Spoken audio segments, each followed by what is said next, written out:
Hey, Noah. Hi. I don't know if this is fun or interesting, but I have a big camera and I'm excited to use it. And it's from my uncle who passed away. And I looked at the memory card and there was like one picture of a plant. I was like, okay, interesting. Today I was trying to learn how to use it. I pop open a like little mini cassette tape. And so now I'm about to find a dead person's mystery. No, it could be. I was worried you were about to tell me you already know you discovered something you didn't want to see.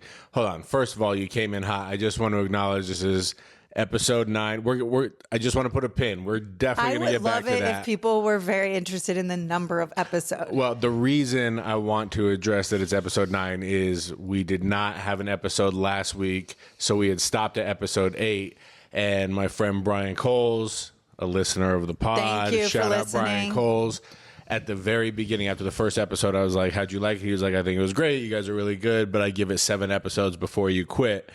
Because against his will, the whole premise being that I don't want to do this. And then when we made it to episode 8, he texted me and was like, I think you made it to episode 8 just to spite me. And then immediately after we did episode 8, there was a week off. So I think Brian was starting to take a mental victory lap of that we're quitting the pod. So I just want to announce we are back. Episode 9, we're back. We didn't do an episode last week because I was traveling a lot. But now, sorry, back to what you were saying.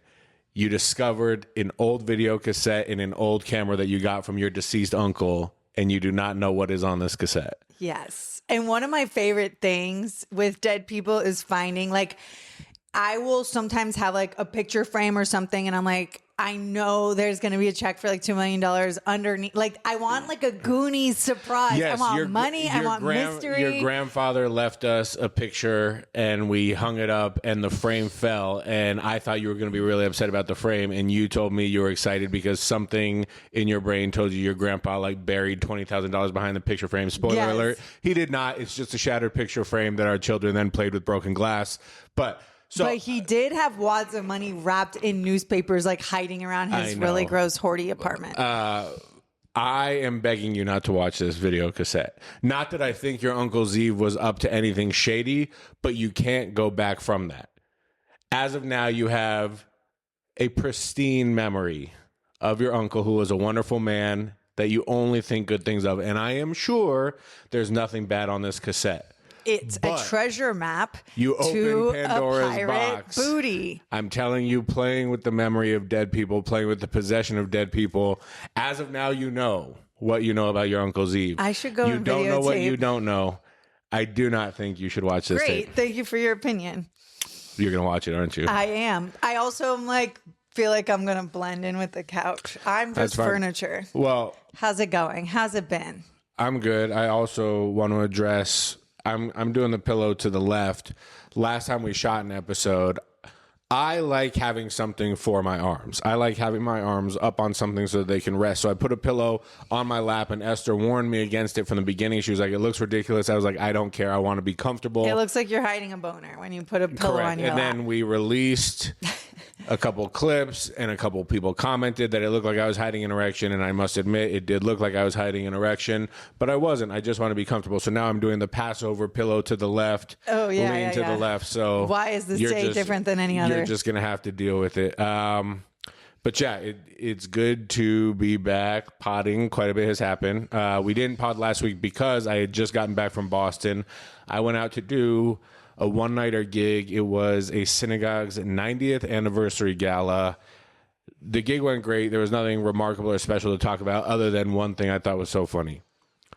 It was their big 90th anniversary, so it was like catered as if it was a wedding or a bar mitzvah. Lots of food, several bars, a carving station, sushi, all that. The event was not supposed to start until 6. Doors were not supposed to open until 6 p.m. So many congregants from the synagogue were worried about parking that everyone showed up at 5:15. And because there was a mass flood of people who got there at 5:15, 5:30, because they were worried about there not being parking at 6, they opened the doors early. And because if Jews see food being set up, they can't not go get it. The doors were not supposed to open until 6. This sushi bar was in full swing with a line out the door by 5:30. And you had these poor cater waiters like sweating to quickly get out the pieces of sushi. I don't know. I don't know. Some poor security guard who was sick of answering the same question to like every 70-year-old couple of Jews that were just like, "Can we get in?" Everyone's special too. They're like, Right. "Well, I need to." Right. Everyone had a reason why they were supposed to be allowed into the synagogue early. But I just thought it was hilarious that at an event that wasn't supposed to start until 6, the sushi bar was in full swing a half hour early because so many people showed up early because they were worried about parking. That's all I want to say about Boston. I wonder if it's a boomer thing because we went to the Eagles concert, me and my mom, and she's like, "We need to get there on time." I'm like, "It starts at 8." Definitely a boomer thing, also a Jewish thing. So when you combine and you have Jewish boomers, Joomers are going to get there early. They're going to rush everyone's schedule. They're going to be annoying, but they will get things done. Yeah. More importantly, today you have your special that came out on OF. You know what OF stands for? It's a tech company. I don't even want to say the name so we don't get demonetized from the money we're not even making yet. But your OF special came out. You look great. Thank you. You were happy with it, right? I was thrilled. I mean, you never know. You never know if someone else is doing the production and you're not really part of the actual production.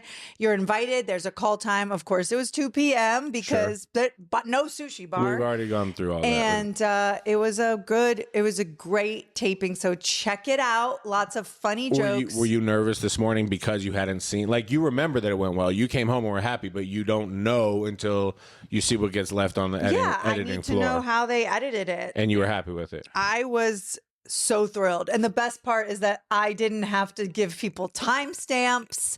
It was like sometimes not being involved is so fun. As long as people do their jobs correctly. So yes. On OF, you're at Ester for you. That's the number 4 and then the letters YOU. Yes. And you Fantastic. can go check it out. Subscribe. And, be one of the men who watches her special and laughs instead of one of the men that's sending you DICK pics.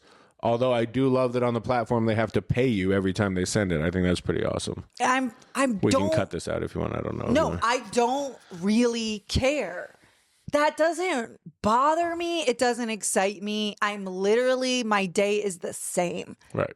But it's nice. The way you explained it to me that I fully supported was you're like, women have received so many unwanted pics over the years. Mm-hmm. At least here they have to pay me for it. Yeah. Women get, unfortunately, sexually harassed so often. At least OF has created a way where you are getting monetized for it. Yeah, and the picture comes in blurry, so I have to click to actually unblur it. But do you have to click to receive the money for it? No. Fantastic. Well, I have been in a good mood this weekend because the WNBA season started. I know you're so excited. Women's National Basketball Association. Correct. It is the Women's Professional Basketball League. I love it. I'm a huge fan. I'm not ironically a fan. I'm legitimately a fan. Admittedly, I started watching the games because it was just something that I could bet on. It was just a new form of sports that I could gamble on. But then I grew attached to certain players, certain teams, storylines, and really grew an appreciation for how competitive and high quality the league actually is. And so I'm excited about the WNBA. And the biggest game of the year, the first weekend, was Paige Beckers versus Caitlin Clark, who are two of the bigger names in the WNBA, the last 2 number 1 draft picks. And interestingly enough, Paige Beckers plays for the Dallas Wings, who also this year with the new number 1 pick drafted AZ Fudd, who is rumored to be Paige Beckers' current girlfriend. We know that they dated when they were both playing together at UConn.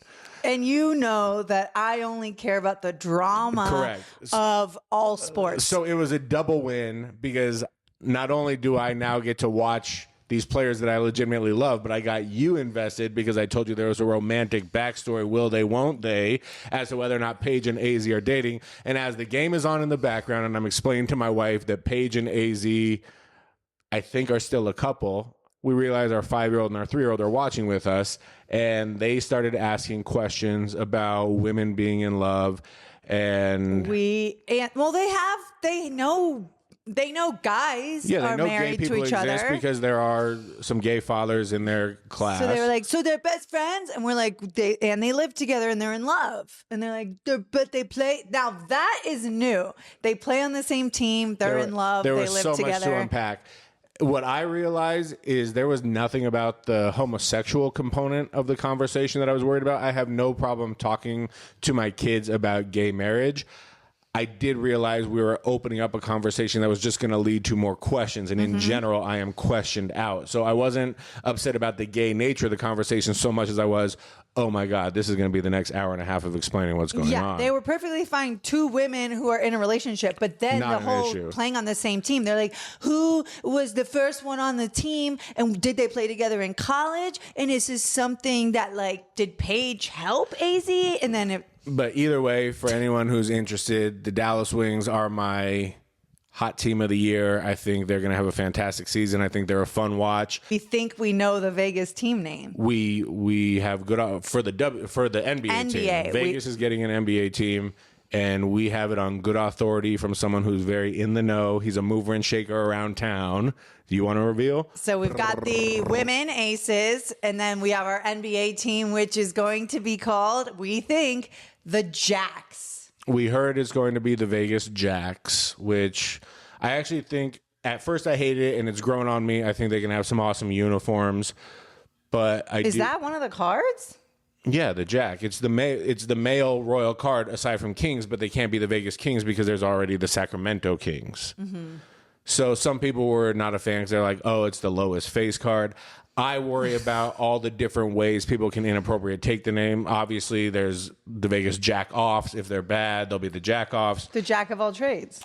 Because it's the NBA, I'm guessing a lot of the players will be African-American or Black Europeans, and I think a lot of races could go the Black Jacks. I think there's a lot of ways for the Jacks to kind of backfire, but I also think it could be a cool uniform. We'll see.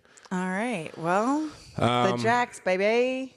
It was also Mother's Day yesterday. My favorite holiday. How was your Mother's Day? And be honest. I loved it. I planned it. I searched inside my heart. What do I really want to do? I don't want to have a brunch where I'm eating like a pastry while my kids are throwing things at my head at 10 in the morning. No thanks. I don't want to fuck off and go get a massage. You didn't want to do the thing a lot of mothers do, which is for my Mother's Day, I want to be away from my family. You take the kids all day. Yeah, that doesn't feel correct to me. I do want, every year I want a photo. I'm begging for one single family photo, which is literally the only time we ever do a family photo. So I got that.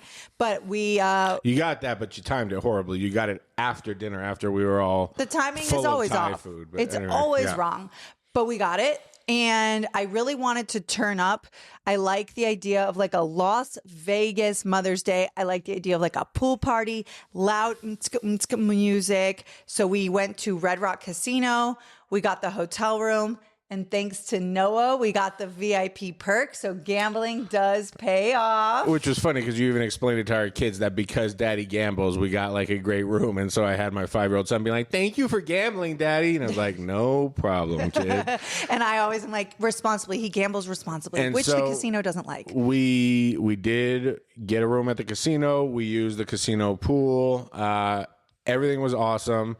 I let you and your mom stay at the pool for 2 hours uninterrupted with kids screaming, and I took them to the movies. Which is funny because we love being outside and you are allergic to the heat and the outdoors. It was 100 degrees. I was not trying to be out at the pool for 5 hours. So I was happy to take the kids to a movie. There's a running theme. I think this is probably the 3rd or 4th episode I've addressed my misophonia. Okay. But let me just tell you. If you ask someone to engineer the absolute worst case scenario, if you wanted to genetically modify a person to make sure that Noah Gardenswartz has an awful time at the movies, this is who was sitting next to Nathan. And it was a packed theater, so we couldn't move. I took the kids to see the new Super Mario's Galaxy Brothers movie. Terrible. Besides the point, I'm 42. The movie wasn't made for me. A teenager sits down with the large bucket of popcorn. So I already knew I was in it for the long haul. I knew this was a full-length movie, popcorn endeavor. I hate the sound of people eating popcorn. I hate the sound of people eating popcorn in a movie theater where it's so isolated next to my ear. This kid ate it one kernel at a time and did 2 or 3 bites per kernel. Where do you feel it in your body? Where don't I feel it in my body? It's a rage that swells up. And the worst part is, I'm sure everyone can relate to when something annoys you. It's the only thing you can concentrate on. Once I heard him eat that first piece of popcorn and I heard that he was eating it in small increments. So it was like 3 bites per kernel, 1 kernel at a time for 90 fucking minutes straight. All I could hear was the popcorn eating. I don't know a single line of dialogue from Mario and Luigi. I don't know a single question our children asked me. All I know is for 90 minutes straight, I heard popcorn eaten one kernel at a time, 3 bites per kernel, and I wanted to kill him, myself, and everyone in the theater. Do you hear this popcorn in like loud speakers in your brain? Like it was full on surround sound. Full on surround sound. Sitting My entire world was immersed in the worst, most offensive popcorn eating of all time. So interesting because it's got to be you. Well, and what's funny is immediately after we all met up for dinner and I was in a bad mood because I had had the kids for 2 hours and they were kind of driving me crazy. And I got to the restaurant 15 minutes before you and your mom and anyone who's ever sat at a restaurant with metal silverware with kids who are just waiting with no food, no menus, waiting on someone else. It was 15 minutes of bickering with them. But I think now that I'm talking it through, I was actually in a bad mood, not because of the kids and not because you were running late, but because I had just gotten out of 90 minutes straight of this guy eating popcorn. Now, the kids were also very hungry, and the kid who usually gets a nap didn't get a nap. So they were on another level of just fuckery. And the more they get, the more crazy they act. But I do want to complain about my mom, who I love so much. Sure. So dearly. This woman really comes through for me, and I appreciate her. But my husband is the most efficient man in the world, and my mother is permanently sifting through 11 or 12 different bags looking for the handkerchief to clean her glasses, the toothbrush to clean her Invisalign. She just stays sifting. I got to see it. Like, I've seen it in group settings, but I got a one-on-one look yesterday because you left the room with the kids to go down to the pool, and your mother was staying back for what was supposed to be 10 seconds so she could grab like a hat for the pool to meet you down the hallway. Ugh. And as I was laying in bed waiting for her to leave, I saw the process of her open one bag to the next bag, and all of a sudden there were like 4 bags out with her getting frustrated that she couldn't find the one thing she was looking for and how long it took to put the other 4 bags back. And all of a sudden what was supposed to be a 10-second thing that you were waiting in the hallway, 5 minutes later I get a text from you like, I can't fucking wait any longer. I don't want to waste my Mother's Day waiting on my mom. And she was still just going through shit in the room. That is my popcorn. When you, if there's a man just crunching popcorn into your ear, there is, for me, the equivalent is just my mom being like, wait, I think it's, and then she narrates, oh my God, I put it here, but I don't know because I wanted it to go in this. And I was like, actually, if she was sifting through the bags with her mouth shut, it would also be a 100 different experience, 100%, than her narrating it. I put it here, I'm not sure. And I'm like, someone narrating the thing that's already annoying you definitely escalates. That's the new level. Like if you have a pet peeve that someone is not aware of the fact that you're annoyed by their actions and they're talking you through what they do, that is absolutely brutal. I hear you on that. I'm going to crunch my popcorn a couple times because it really helps me savor the flavor of it. Let me see, what else do we want to talk about? We had a horrible there. Mostly the Mother's Day was phenomenal. Yes, I don't want to talk too much about kids because that was one of our things. I don't feel like we were. I know that's your boundary. But this is we a don't want to talk about episode. kids, but sometimes something happened. This did happen. Emotionally happens. And it was kind of out of a movie or TV show. It was a bit of a Home Alone. We can laugh about it now because all's well that ends well. But in the moment, it was an absolute crisis. We were walking down the hallway. It was a very long hallway in the hotel. Our kids are jumping off the walls. So we told them, run ahead. And we normally tell them, run ahead and then run back. And we just have them sprinting to us while we walk at a normal pace. You could run ahead. Run ahead. The kids ran ahead to the elevators. And we finally catch up to the elevator bank. And as we turn, we see Moses with his hand in the elevator trying to prevent doors from closing. And we're like, where's Nathan? And we realize Nathan is inside of the elevator with the doors closing, and the doors close almost on Moses' hand. He pulls his arm out, and Nathan is in the elevator going down. Our 3-year-old son is in the elevator without an adult. We don't know where this elevator is going. Awful. The moment happened in like slow motion. We're like, kids, where? What? And then where's Nathan? Where's Nathan? And then we just hear him freaking out from inside the elevator. So Esther very wisely just starts screaming while the elevator is still in earshot in case there are adults in the elevator somehow with Nathan on the floor below. She's just screaming, floor 10, floor 10. I immediately get in the elevator across the bay, and my plan was to go down to the casino floor and just wait at the elevator banks to make sure he doesn't get off an elevator and I can catch him. I get on the elevator, which already has a floor push. So I'm so annoyed because I'm in a rush trying to get down to the first floor, and it stops at the 9th floor. And thank God, for some reason, I truly believe there was some form of intervention at the 9th floor. The door's open, and our son Nathan is waiting there with a very kind middle-aged man who saw a kid in distress and was just waiting and trying to figure it out. And so you grabbed him and went back up to 10, which is the thing. And then had to apologize to my 5-year-old for how I freaked out on him for letting his younger brother get in an elevator and go. Right. It's not his responsibility. But then he was like, I'm worried that the elevator will eat my hand and I have to have a talk with this. We fucked up. As parents, what happens to them is always our responsibility. But he also could have done a better job in not letting his 3-year-old brother get on an elevator by himself and let the doors close. And then the little guy goes, I didn't press any buttons. And I'm like, okay, a couple things to know. Elevators close and go different ways without you pressing a button. Another thing to know is my son Moses is from New York City, and he needs to understand, and I feel like this is on me, doors don't eat your hand.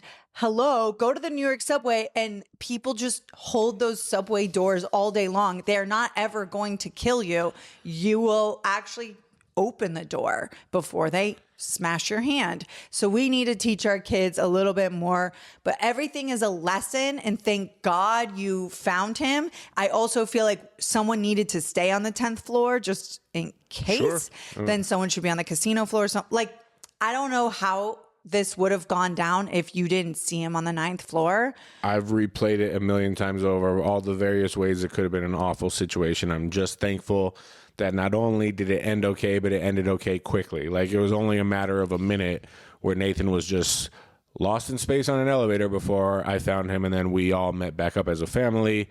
That was the Tower of Terror. The door closed, and he goes, ah! Say all that to say this all came from you wanting to do a staycation at a hotel on Mother's Day, whereas on Father's Day, I will be doing nothing. Are you going to golf? I don't golf. You know that. Yeah, but I want you to have a sport that you can like be an absentee father for the day. I will be watching WNBA games. How about that? How about that? Okay. Yeah, that was really stressful. It was going too well. I do want to share a holiday hack that you and I do. I applied it to Mother's Day, but something that you and I started doing, which I think is really great, is any situation where you have to present someone with a greeting card, whether it's a birthday, anniversary, Mother's Day, we repurpose greeting cards and just add a comma with whatever asterisk type statement that we need to add to it. So, for instance, I went to buy Mother's Day cards. They were completely sold out. So there were birthday cards. I bought 2 birthday cards. And the one I gave to my mother-in-law, the front said, "I'm so happy you were born," because it was a birthday card. And I wrote, comma, "so you could one day become a mother and grandmother," and then repurpose it as a birthday card. So we'll do that all the time. Like, if we have to do a birthday, but they only have anniversary, be like, "Happy anniversary for the day that you were born. Congratulations on being born. Happy MILF Day." Yeah, so we just love to repurpose greeting cards and get creative however you need to make them apply. Yeah, that's funny. That's is there a good anything hack. else you wanted to talk about that happened? I saw the Michael Jackson movie with my mom. Okay. I thought it was excellent. And that's the second Michael Jackson. The first one was more of a documentary on HBO. This was a celebration of his work. Did you feel like everyone in the theater was on board? Everyone had just kind of agreed to silently ignore the elephant in the room and go watch Michael, reserving judgment, forgiving yourselves for possibly supporting a movie that other people are critical of because of the allegations, and just being like, you know what? I'm going to go see. I'm going to enjoy. This is young Michael. This is the music I love. You know what? It was a movie of like separating art from different things. It would be like watching a movie about your life, and then we just like disregard your misophonia. It's just Noah Garnsworth's the comedian who writes jokes. Let me tell you something. Acknowledging. If at the end of my life, the big scandal that's being ignored is my hatred of people chewing, I lived the life of a nun, of a Quaker. Fantastic. Yes. So we are going to witness this incredible talent. Let me tell you, the nephew, what's his name? Michael Jackson. Jafar. Jermaine's son. Was sensational. I was convinced I was watching Michael Jackson. And whenever I watch a movie about an artist, I'm just like, oh, this is Austin Butler pretending to be Elvis the whole time. And it was lovely. But this, I felt like I was watching Michael Jackson, his language, the way he moved. And it was a lot about Joseph. Funny thing about genetics, they apply. It's insane. But also he was so good. And the dancing was mind-blowing. The singing was good. Everything was great. I think more important to a Michael Jackson biopic than the singing would be the dancing. I mean, Michael had an incredible voice, but what made him stand out as a performer was the dancing. Well, I was born and Thriller existed. Now I got to take a glimpse of like, oh, someone had to write it now and you got sing to see it? the beatings that led to the creation it was of a Thriller. lot of beating and a lot of hitting kids, and it made me sad, that part. And then, you know what? I think it was trying to explain things. There was a lot of Neverland. Like, he didn't have the childhood. It was a lot of explaining without explaining. But you know what? I fucking loved the movie, and I would watch it again and again. Great. I'm glad that you enjoyed. I'm glad that if you went, you at least got to enjoy it. I haven't seen it yet, not because I'm boycotting or protesting, just because I have not had the time to go see it. This actor is incredible. Fantastic. All right. This week in Vegas. So I saw news that this past weekend was a big foodie fest. It's like a big annual, as the name would imply, festival of food. And Vegas is a big food town. It is. So this was the 14th annual foodie fest, and they had to cancel it in the middle of the second night because fights kept on breaking out. And what was funny is, like, in the news story where they were talking about how they had to cancel because of fights, they just wanted to clarify. They literally said, contrary to popular belief, there were no stabbings or shootings. So they just wanted to clarify. Just good old-fashioned bare-knuckle brawling in the alley over fries and empanadas and who knows what else. Do you think this was like fights about the food, the lines to the food? That's what I was wondering. I was wondering, is it like teenage kids or gangs trying to like battle for turf and just run into someone in public that they don't like? Or is it 98 degrees at night and people are already irritable because they're hot and sweaty and the food is expensive and someone gets cut off in line? But it feels like for multiple fights to be breaking out, it feels like there had to be bad blood amongst some of the population that kept on showing up. Or is it a thing where when you invite more than 100 people start to just punch each other? Sure. Also, Vegas is so weird because usually you have to pay to see fights. And so this is like, it's a weird world that we live in where you can pay to see people fighting, and that's a big ticket. I think there's like a giant fight coming up. As you say that, I'm like, you know what? That's interesting because there was a huge UFC fight this weekend, and perhaps because Vegas is such a UFC-centric town, perhaps it was in the ether of like, you have these guys who are so jacked up on fight week that were just there like, I swear to God, if someone fucking cuts me in line for a burger, I'm going to go Strickland on them. If I ask for medium rare, and if this burger comes fully burnt, that's it. I'm gonna kill someone. There is something funny about a fight happening at a food fest, because then like what are the chances it just devolves into like two guys are beating the shit out of each other while their wives are like throwing chicken wings at each other or something like that? That'd be fun. Or like someone gets a pie in the face. I'm like, of course there was a food fight. There we go. Hot take, and I don't understand how anyone could disagree with me, but I think I'm the only one who believes this. Maybe, I don't know. I don't like fighting. I don't like physical fighting. I don't like it when people are hitting each other. I don't want to see a fight. That's your hot take? My hot take is I fucking hate violence, period. And so to buy a ticket to see a fight is so fucking insane to me. But then to actually get into a fist fight at a food place is equally as insane to me. And yet everywhere we go, fighting, hitting, what is it? I think it's men. First of all, can we just, a question mark, is this women pulling each other's hair and yelling? I don't know who was fighting at Foodie Fest. I will say women do fight. It'll take all of 3 seconds going online and social media to see women fighting in the streets as well. Certainly, I would feel confident saying more of the world's fights, more of the country's fights, more of the stupid fights are men fighting for sure. But it's not just a male thing. Is it over a woman?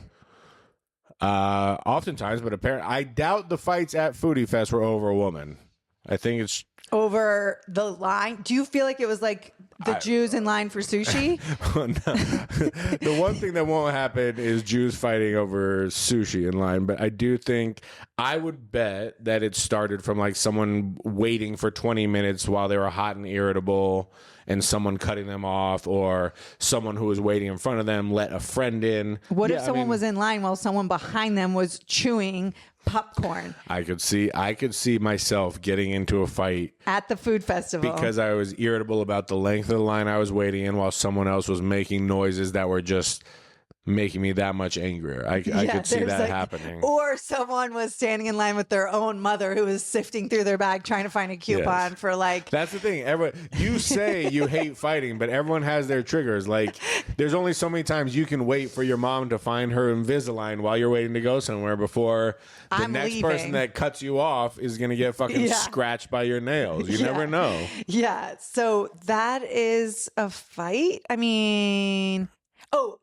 I will say, I've always had this thing where I will glance. I feel like all you have to do is walk around the world and you will see people on television fighting, like the UFC, the fighting like that. Yeah. And I was once in like a green room and it was women fighting, punching, Ronda Rousey stuff. And I was like, I see it, but I don't know why they're fighting. And I'm going to need a reason. And so I've always wanted like a backstory of like, she slept with her boyfriend and now I'm into the fight. Now I can watch it. The whole problem with you is you didn't grow up playing sports, so you don't understand competing just for the sake of competing. I did dance and cheerleading. The only way I can get you interested in any of the games I watch is to give you some kind of compelling backstory, either about the people competing with each other or something interesting that's happening in that athlete's life that may be playing a part as to why they are performing well or poorly in that game.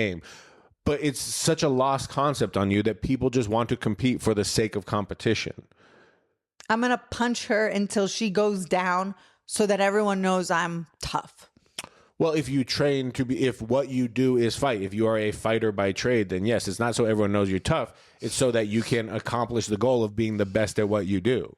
Do you think that I should take a fighting class and do one fight in my life? No, I've seen the way you throw punches and it's comically bad. You punch like this. No, I do not think you should fight. What if I do jujitsu and I just try to like get someone with my legs? Well, you're incredibly athletic. So I don't think you have it in you to be a fighter, but I do think if you train for some kind of athletic competition, you would succeed at any sport you put your attention to because you're very fit and you're very strong. Isn't it good to put yourself in a place of uncomfortable? Like I'm dying for you to do one single Pilates fusion class with me just to experience it. I did tell you, now that our schedules have cleared up a little bit, I did promise you I would attend one of Mary's classes this week. So maybe next week on the pod, I'll report back to how it went with me suffering through one of your instructor's classes. You tried to get me to go last week, but it was the bar class. And I was like, no, we'll get you into that class. And then maybe I should try to fight someone so I know what it's like. The joy. Is it joyous? No, I've been in plenty of fights in my life and I've never left any of them happy about the fight. Either win or lose, you're not like psyched that you just got in a fight. It takes a while for the adrenaline to come down. Well, you know how I fight. I throw some shade and I run away. Well, yeah, you fight with words. You don't fight physically, and I think we can leave it at that. I don't think you're meant for the physical fight game. And quite frankly, I'm 42 years old, and there's no reason I should be fighting either. So fights cut me off in line at the foodie fest while you're chewing popcorn in my ear. Doesn't matter. I gotta let shit slide. I'm 42. I will fight with teenagers on motorbikes. That is the social fight that you're taking to the streets. And I would physically fight. You took it to the next step. Yesterday, you have officially turned this age. Esther wrote a giant complaint about teenagers on e-bikes in a community board on Facebook. You were officially taking it to the Facebook streets and sounding off because multiple things are pissing me off about the e-bikes in the suburban areas. First of all, if you're going to e-bike, great. You'll be at the ER soon. Have fun e-biking to the ER. I don't care. But when you e-bike, you're taking a 12-year-old kid with no brain cells, and he's motorcycling around an area that is very tiny and designated for 3-year-olds. You are going to kill a 3-year-old. So right before you kill a 3-year-old, I am going to light you up. I'm going to yell at you. I would rather lose my shit and yell at a kid or say, no, no, no. That's all I do. I don't even have a conversation. I go, no, no, no, like a Karen before the kid dies. I don't know if it's a national issue. In Vegas, there's been a thing of 10 to 12-year-old kids on e-bikes coming to specifically designated for little children's playground areas, and they ride through these playgrounds that are meant for 3 to 5-year-olds, and it is incredibly dangerous, and you rightfully get angry and have now taken it to Facebook. And I will be training to physically defend myself against these 10-year-olds. Now, I also just want to say, whose fault is it? You would think these bikes are be free, but it is the parents' fault. Whoever is buying these e-bikes for their 10-year-old, I want to kill you. But here was the interesting comment, because I'm with you on that the e-bikes are becoming a problem, but one of the alternative arguments for it was like, at least it's getting them off of the screen. So it's like, on one hand, we advocate for kids to go back outside. We always talk about this generation. They don't play anymore. They just sit on the phone in the house. So like, there is something good about the fact that these kids are being independent. They're not scared of the world. They're being active. They're outdoors. They're tearing up the playgrounds. I just think we as a society need to do a better job of designating specific. Like when I was a kid, one of the big things was skateboarding was an issue, because me and my friends would go skateboard on the steps behind the mall, or you go on stairs and it's public spaces, and other people don't want to be around kids with skateboards flying everywhere. And then I think a preponderance of skate parks started popping up. So I think we as a society, because I don't feel like these e-bikes are going anywhere, I think we need to start creating more safe spaces for 10 to 12-year-olds to have their own designated area away from little kids, away from adults with cars on the street, where they can just go e-bike in peace.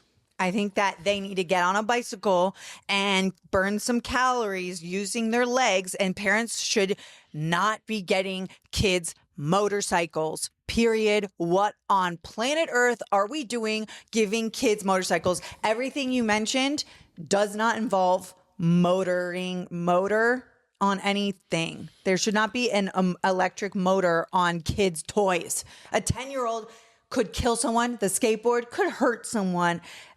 These bikes are death bikes, and I am running for office. Get off my lawn. Get off my lawn. And now I'm ready for a food festival. Hey, that was actually the best punch I've ever seen you throw. That was the first time you've ever done it with correct form. I think I just harnessed my anger. Ooh, okay. That's the key to fighting. You have to be upset. Yeah. I mean, if you're fighting and you're not upset, you're a psycho. Well, I've done boxing classes where I'm like having the best time of my life. No. Yeah, I was going to say, you do boxing workouts. Okay, so I'm at a boxing workout class. But you're there to burn calories, not to learn how to fight or improve your form. And that's when the bad punches are. Correct. But when I'm ready to harm a 10-year-old on an e-bike, Ronda Rousey. I'm yoked up. All right. Joke yard. Okay, so my joke yard, I'll go. I don't know if this has ever happened to you, but a comedian who I met on like day 2 in Las Vegas said to me that he really liked that joke I did on day 2 in Las Vegas. And I was like, what? What did I do? And he told me about it, and I didn't remember it. Does that ever happen to you where someone's like, I love that bit? And you're like, what bit is that? What's the joke here? I'll tell you. Oh. I'm just curious if that has ever happened. What, where someone tells me they love a joke that I have and I don't even remember ever doing that joke? I mean, no. Great. Short answer. I remember my jokes, but go on. So he told me that I got on stage and I did doing books for my kids as Brian Regan. And I understand I love like bad impressions. It's not like I have the best Brian Regan, but I also love messing around with like kid books. So I'm going to try to do like, I do not like great eggs and ham. I can't do it. So I appreciate the silliness of it.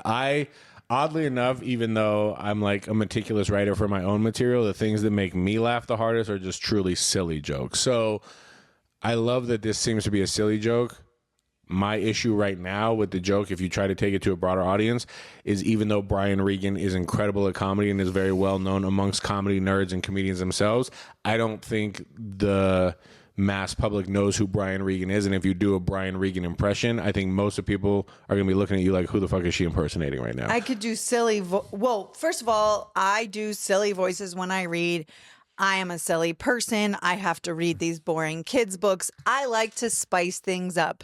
I've done a video where I was like dramatically reading Brown Bear. Brown Bear, Brown Bear. See, you're doing Regan again. Okay, but I can do. Now you can't not do Regan when you do. I can do J-Lo. Brown Bear, what are you doing? That's pretty good.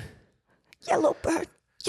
Well, so that's what's funny is the cheat code for doing an impression is one, like, obviously doing a good impression is cheating anyway in comedy. Like, it's such an easy laugh, which, by the way, I'm not saying you shouldn't do it. It is a skill. Impressionists are a good impression is very difficult and impressive to do. It's a secret skill of yours. But I am good at impressions. I never pull them out on stage, never will. But the things that succeed on stage as an impressionist, if you want to take the cheat code to the next level, it's giving them a mundane task to execute. So instead of just impersonating the person, what you're doing well in this scenario is this person reading a children's book. Or so then you can just you're in the go car through and you have road rage, but only as Drew Barrymore. Right. So like doing J-Lo reading Llama Llama is a good way to get into the J-Lo impression. Instead of just being like, here's my J-Lo impression and pretending to say something everyone thinks J-Lo would say, give her a ridiculous task like reading a children's book, and I think that's the way to go about it. So I'm actually into this concept of a joke where you do impersonations of celebrities reading children's books.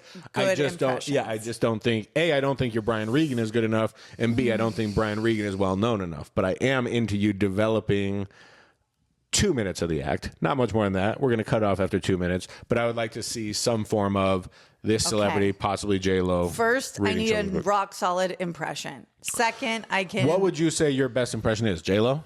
I mean, only because people say I look like J-Lo.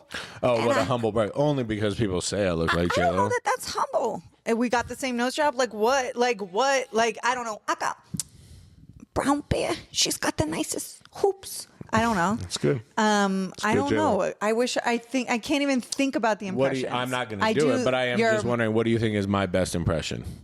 I'm not going to do it, but I just want to know, what do you think my best impression is? I mean, I think you do Chris Rock. When we read scripts, the Sam Morril makes me laugh.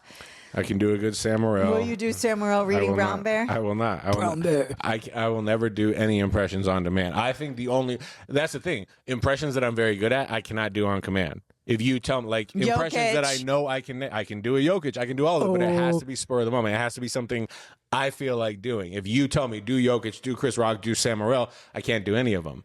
But later, when we turn off the cameras, if I want to make you laugh and I say something silly as any of them, I'll nail it. Can you do Eddie Murphy? No.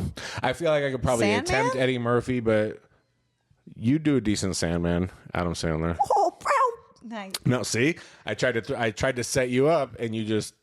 Do you do a Christopher Walken? That used to be the impression of everybody. Yeah, no. I've never... No, I think one of the values of any impressions I attempt is I don't go for... I like obscure... I did Chelsea Peretti once as like an impression. Yeah. And it was like, well, again, I've seen you do a great Chelsea Peretti. That was so bad. Not, oh my God. Not enough people know who Chelsea Peretti is. So now you're doing bad impressions of people that are not that well known, and that's a recipe for disaster. All right, let's hear your joke yard, jokes from the graveyard. So in conversation a few weeks ago, you're like, oh, that was really funny, and it reminded me that I had an old joke where when I was coming up in Atlanta and I used to perform in the black clubs mostly, I had a joke about this idea of cool white boy number 2. Like, I very much liked being the only white boy in... The token. Yeah, I very much liked being the only white guy in the club, the only white guy in the room, and anytime there was another cool white guy, I would get territorial, and I was like, fuck you, cool white boy number 2. This is my crew of black friends. You don't want it to become a crew of mixed. Correct. And so what I was saying to you, because you were like, oh, that's really funny, like as a thought. And I was saying, taking it less about the specific of cool white boy and a crew of black people, but just in general, anytime you are the token version of anything, and then you see another version of what you represent as the token, it only goes one of two ways. You are either instantly going to be sworn enemies or best friends. You are never going to be indifferent about the number 2 version of whatever it is you represent. So, like, for instance, Jimmy McMurrin, another Vegas comic who is very like me in every way, like a white dude who can rap, play basketball. He's a comedian. We're both married to Middle Eastern women, have 2 boys. Like on paper, we're very similar. And Jimmy and I, he's like my best comic friend in Vegas. There is a world where Jimmy and I were going to hate each other violently and would never agree to be on the same show. It was only going to go one of 2 ways. You can only be instant best friends or instant enemies with whoever is the same version of what you represent in a group of everyone else being different. Now, so what's your advice? Do you think that's worth working out as like yes, but I think I think putting it in action, like paint the story of seeing, like you have a bit where it's like, then you see someone with another fedora and you figure out who's the alfadora. Right. It's very present. It's not like a concept of the cool white guy. Right. So I have to tell the story of when I'm I the was only growing guy. up, Yeah. I was the token. And occasionally there would be another white guy, which automatically is like, I'm protecting my crew. We don't want to dilute the situation. I think back in the day, the line I would use was like, fuck you, cool white boy number 2, I roll blunts for this crew. That was like the line that I used. So it has to be specific. And like maybe that. how hard you've worked to get there. Right. If You you're don't like, I understand. started as an internship. That's funny. And then you can like, How you have to climb the ranks to become the official accepted token. but then he pulls out a blunt and you're like inspecting it to be like, That's funny. excuse me, you think? So he has to pass my criteria after I passed all their criteria. That's funny. Which That's is good. very, very tough. All right, we'll try. I'm at the Cellar all week, so maybe I'll try to work it out. So now let's plug some That's dates. a good plug. You're at the Cellar all week. I'm at the Comedy Cellar all week. 2 shows, 7 and 9:30 every night, Monday through Sunday. Thursday, May 14th, I'm at the Win. I'll be doing like a monthly show Who are at you Zero bringing in? Bond. We're bringing in Fumiabe and Danny Jollis. So Great it's going to be a great lineup. And then I'm at the Laugh Factory for a whole week. First week of June, right? First week of June, I'll be hosting at the Laugh Factory in Las Vegas. And then going to be at Wise Guys, I think on the 31st, opening up for Yamanika. And that's going to be so fun. Yes, the 31st, that's Sunday night. And I think that's going to be a great show. All You right. have other shows? If we do, we'll talk about them later. Thank you. We're back. Brian Coles, fuck you. We made it to episode 9, bitch. Episode 9.